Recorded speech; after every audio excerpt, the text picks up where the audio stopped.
seeing all of the people coming, I'm going to put my cup down, but like coming and holding their banners. Or was that during homecoming, or it might have been during something like another big celebration, but just like the alum from like 1950. Oh no, that's got to be homecoming. Yeah, it was so cool. I'm just like, I love to see the evolution, like you were saying, like the stories that are being told throughout all these years. Yeah. And it's just, there's so much pride taken in being a Columbia alum and all those who participated in athletics before us.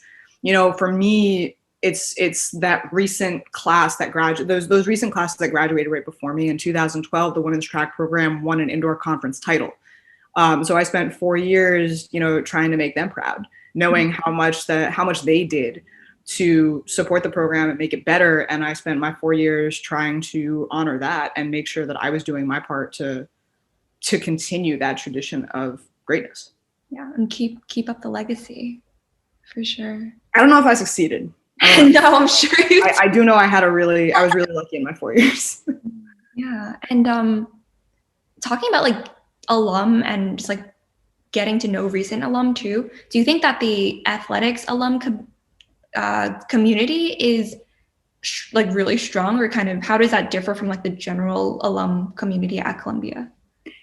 It is very tight knit. I will say that. I think athletics alum are invested in Columbia in a different way than necessarily just like the general Columbia student body, because, you know, as an athlete, as a former athlete at Columbia, you've spent so much time, you know, almost literally bleeding Columbia pride. Every time you put that uniform on, every time you put that t-shirt on that says Columbia Athletics on it, and you step onto the track or you step onto the field or whatever it is, you have spent so much time with the mentality that you are fighting for something bigger than yourself. You are fighting for this team, and you're fighting for the people that fought before you. I think softball is a really strong example with seniors like Amber Swinarski and Summer Grisbeck, who, you know, we all graduated together.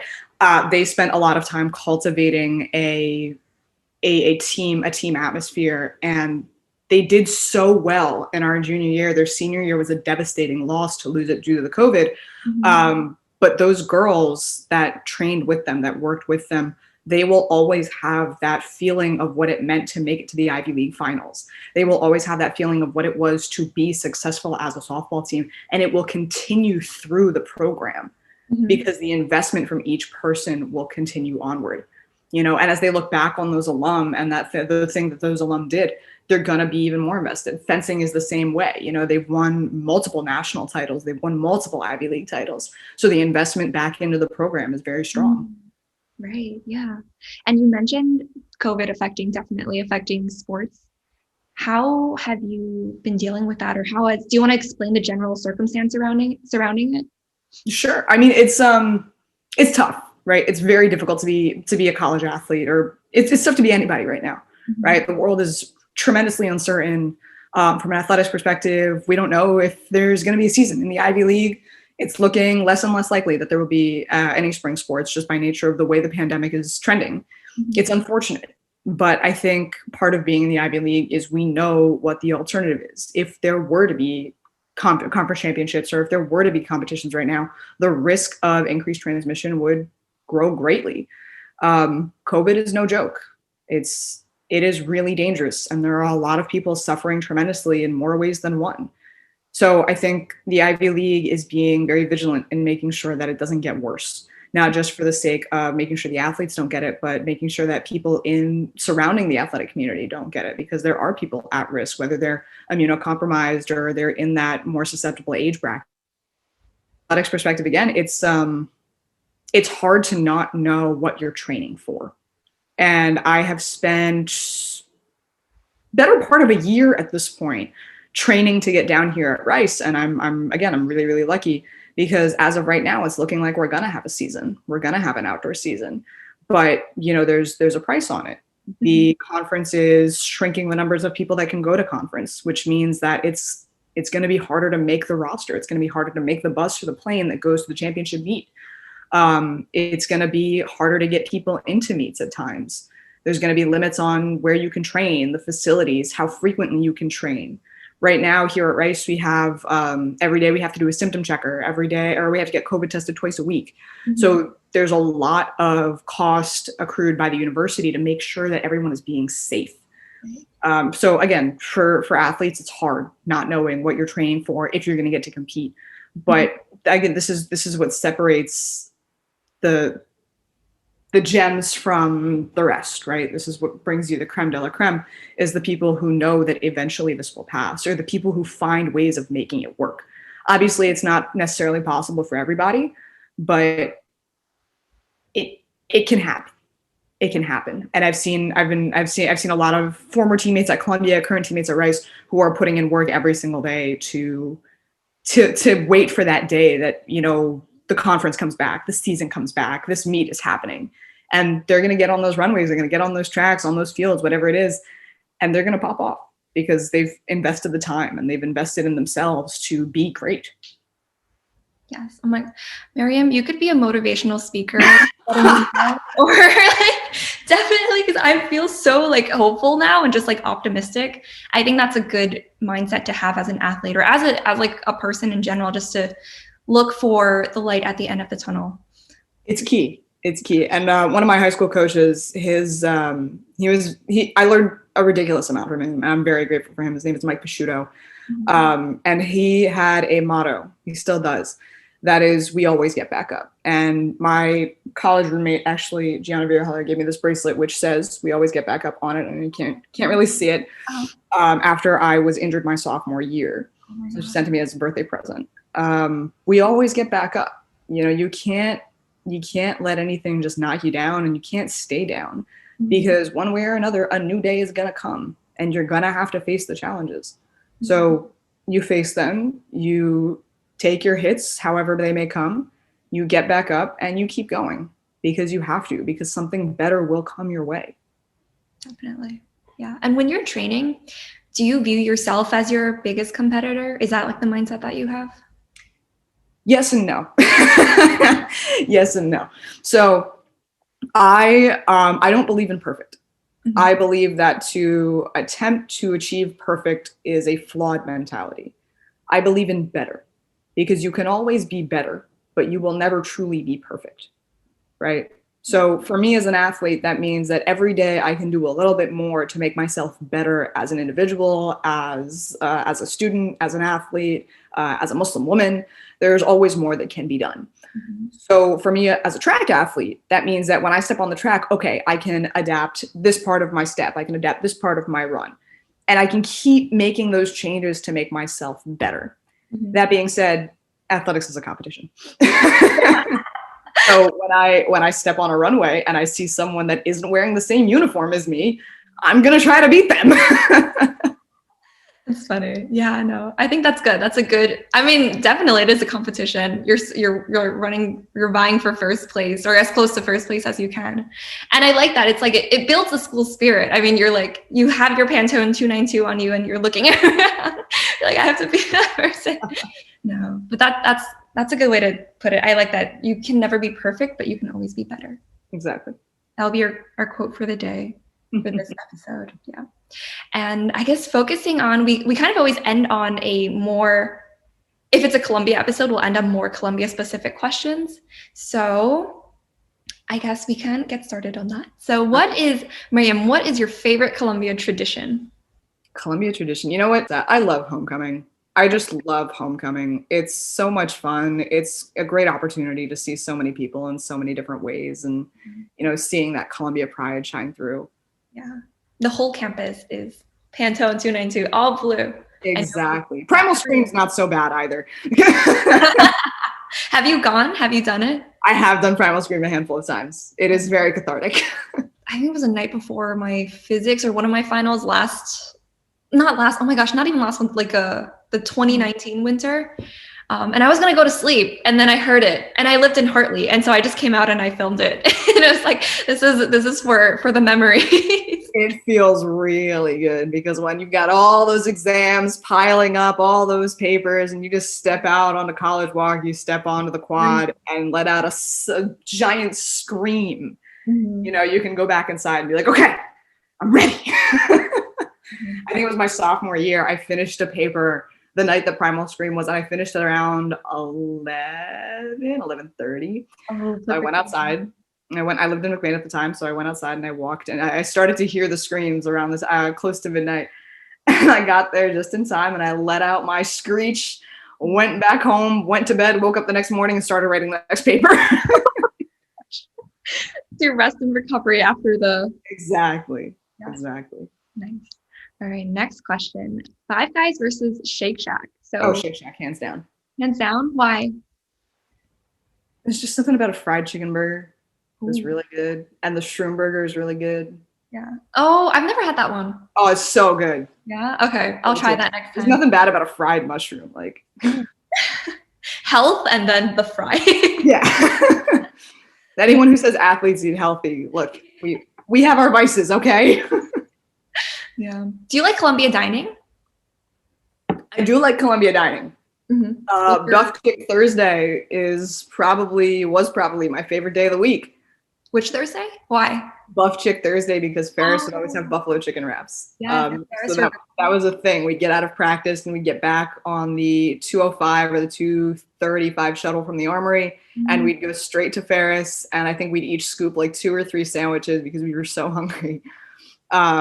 Eat real quick or grab them, go to class, and eat in the back of the classroom. But buffalo chicken wraps at Ferris. Don't sleep on buffalo chicken wraps at Ferris. Nice. Do you like John Jay or JJ's between those two? That's a good question. I think I gotta go John Jay. Yeah. JJ's good for like 2 o'clock in the morning when I've been sitting writing a paper for too many hours. And I just want a smoothie or whatever it is. But no, I think John Jay for like sustainable content. Because like John Jay, just like the atmosphere is more, it's not open at 2 a.m. in the morning, so it's kind of more like normal eating hours, but it's just like a nice Harry Potter style dining area. So I will say though, I think Hewitt captured my heart. Oh, I do like Hewitt too at Barnard. Hewitt is so good. Yeah, it's pretty good. Yes. All right. So talking about major, so going outside the topic of food, what is the most common major in the track team? And is there a reason for it, if there is one? I think we had a lot of econ majors on the team. I don't necessarily know if there's a reason for it. I think part of it is probably just, Columbia in economics, having a degree in a bachelor's of arts in economics from Columbia goes a long way. And it gives you a very strong foundation to go do a lot of things. And I think, track athletes knew that. So I'd say econ, we had a lot of econ kids, we had a lot of poli-sci kids, and we had a solid handful of like pre-med science people. Oh, interesting. Yeah. Like 3 big chunks. Yeah. We had 110 people between the two genders, so. 110 people? Between the men's team and the women's team, we had 110 people. Oh, wow. Does everyone get a chance to compete at every meet then? Not necessarily. Different meets have different specializations or have different fields of opportunities. So certain meets are just better for jumpers because they're more competitive jumpers. Other meets are better for sprinters because they're more competitive sprinters, and so on and so forth. So sometimes we'll send certain people to certain arenas so that they can compete against some better people and gives them an opportunity to do better. Others, there are, just general invitationals in the greater metropolitan New York City area that we'll go to. That way we get, competition experience under our belts. Nice. All right, moving on. What animal do you most self-identify with? See, this is hard because my nickname in high school was the Gazelle because my stride just kind of looked very prancy. If you asked me, almost a year ago, I would have said a lion because, roar lions roar. What is the Rice mascot? The Rice mascot is an owl. Oh. So when I decided to come to Rice and do my master's degree here, my mom said, if you're a lion and an owl, does that make you a griffin? Oh my gosh, wait, that's your animal. I guess that might be my spirit animal. I don't know. That's actually so funny. Your mom's so creative. I'll have to tell her. I was going to say like road runner because you were on the track team. I'm not that fast and I'm not that. All right. And this is a tough one, but alma mater or Rory? Yeah, I can't tell you that one. Yeah. They're both iconic. So, you have you have elements of both, I would say. Oh, thank you. Well, now hold on now. Are we talking Rory or are we talking the scholar's lion? Ooh. I don't know. You're all three. We'll say all three. I'm all three. Yeah. Mm-hmm. The spirit of the lion, the inquisitive scholarliness of Alma, although I think that's far-fetched. And then the fierceness, I guess, of the scholar's lion, although also far-fetched in my book. So do you have like last minute recommendations for people like after COVID? Are there any New York activities that you have to do if you're in the city?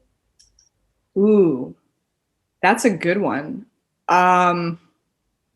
I think just take advantage of being in Manhattan as much as you can. Mm-hmm. And depending on your comfort level, when you're in New York City, post-COVID, go see a Broadway show, go stroll through what's called Central Park. I think Central Park is it's huge. There's so much that you can see in there. Like go stroll through Central Park, go do homework in Central Park one day.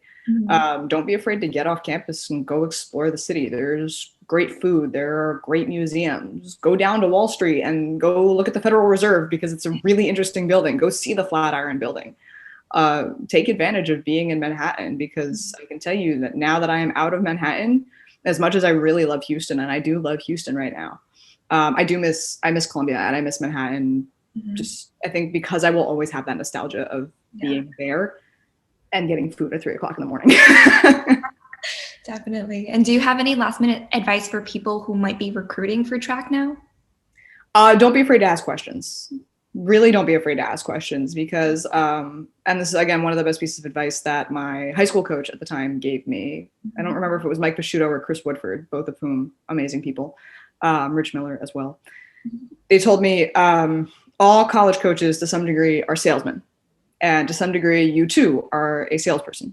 Mm-hmm. So you're selling yourself, they're selling their school, but it is your decision at the end of the day where you want to be. So make sure that you are not compromising on the things that matter to you, and figure out a way of making those things work. Ask questions, be honest. And I'm a big believer in everything happens for a reason, and you end up where you're supposed to end up. For crying out loud, I did not think I was going to end up at Columbia. But I am grateful every day that I did. So, if something doesn't necessarily look like it's going to work out for you, don't be so tied to the outcome. Embrace whatever comes. My whole life outlook is like, if I can leave this earth a little bit better than when I came onto it. And this is actually a quote that Dean Teeney gave me, was do something with this life that will outlast you. It's a William James quote. Mm-hmm. It's true. Spend your life doing something that when you die, someone else can benefit from. Mm-hmm. Did he tell you this directly? Yeah. Oh, wait, that's so cool. You know Dean Teeney personally? I'm a big Dean Teeney fan. Awesome. Are you Facebook friends with him? Yeah. Gosh, I'm not. Should I? You're not? I don't know how people. Do you just add Dean Teeney and he'll accept you? I mean, I don't know if I added him or he added me 4 years ago. We're talking like when I was a freshman. This goes back. That's so funny. I love that. He takes a genuine interest in the students. Like, he really wants to know what's going on, like how life can be made better for people. I think that's a really good note to end on. And thank you so much, Maryam, for your time. Thank you for having me. Nice. And on this podcast, we end off with a virtual high five. So usually I'm like this, the way that we are oriented on the screen right now is not necessarily the way that it shows up when I'm editing. So one of my friends, we can do this. Ready? 3, 2, 1, clap. Oh, nice. That's actually smart because I always get this mixed up. So maybe I'll just do that for the next one. Yeah, thanks so much, Maryam. Is there anything else you want to share, or anything you want to plug, or anyone to shout out? Check out the Columbia Arab Alumni Association. Check out MaryamHassan.photoshelter.com. Yes. I will link those in the... And go Owls. Rice fight never dies. Nice. I'll link your things down below for sure. And if you're watching this on YouTube, don't forget to like, comment, and subscribe. And if you're listening to this on any other podcast streaming platform, then don't forget to give it a follow and a thumbs up as well if you can. And yes, and we will see you in the next episode. Thank you, Maryam, and thank you, everyone. Thank you for having me. Thank you, everybody.